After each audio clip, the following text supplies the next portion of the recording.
Right, hey guys, it's Weston here. So today I'm taking a look at the QPAD MK-50 Pro full-size gaming keyboard. So what I'm going to do is break this review down into what I like and what I don't like about this keyboard. So the first thing I'm going to talk about what I like, and that is the style of the keyboard.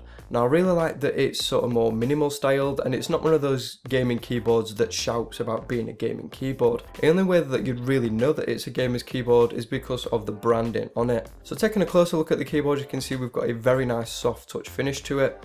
Now although it looks really nice and it feels really nice as well, it does attract a lot of dust, so just keep that in mind. We've also got a couple of design features around the num lock, caps lock and scroll lock, and the keys also illuminate blue as well, and that's pretty much the only illumination you get on this keyboard. So the next thing I really like about this keyboard are the switches. So these utilise Cherry MX Black switches, which are a 60-gram hard linear switch, and that means that they are one of the heavier MX switches out there, so they do require a little bit more force to actually get them to work.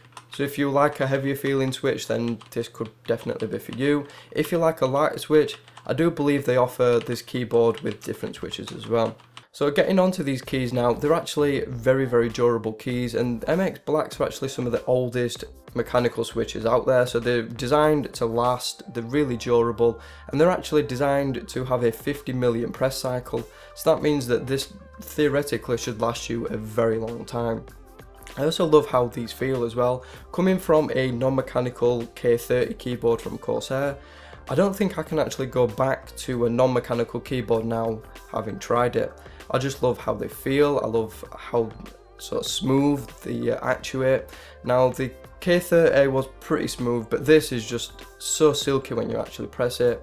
I don't think it's really improved my gaming that much. I mean, I did notice in games like Far Cry and Tomb Raider it was a little bit more responsive than the K30, but I don't actually think it improved my game that much more.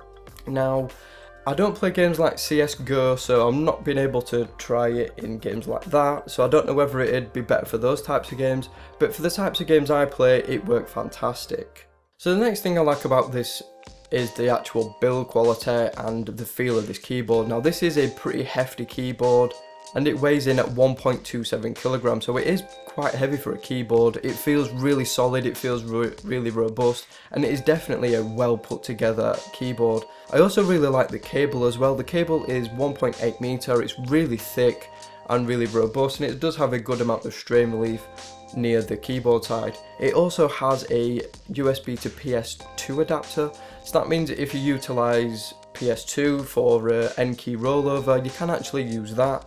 I just use it on USB because I don't actually need N key rollover, but if you do use that, then it's definitely a great option that you can either plug it in USB or the older Ps2 port. So the next thing I like about it is the height adjust and the grips on it.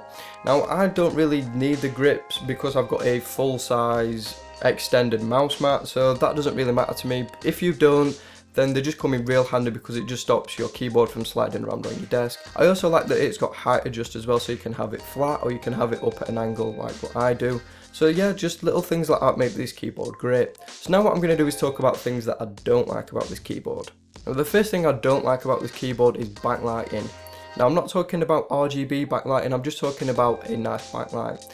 Now using this keyboard in the evening is a bit of a pain, and it means I have to have my desk light on really bright to see what I'm actually pressing. So I just think a little bit of illumination would have been a bit nicer, just to use the keyboard a bit better in low light situations. Now it's not technically a necessity because you can just use your light, but I just think it would have been nice to have. Right guys, so that is pretty much it for this review. So what do I think of this keyboard? Well, to be honest, I really like it. It fits my setup really nicely, it's well built, I love the switches in it, and overall it's just a great keyboard. It also does come with a wrist rest as well. Unfortunately the sample I have didn't come with one, but if you do actually buy one brand new, it will do. So all in all, it is a fantastic keyboard, and for the price it's at the minute, it's actually really good. I know it is an older keyboard now, but it still is a fantastic keyboard, and if you don't want one of those keyboards that looks really gamery, then this is definitely one to worth consider.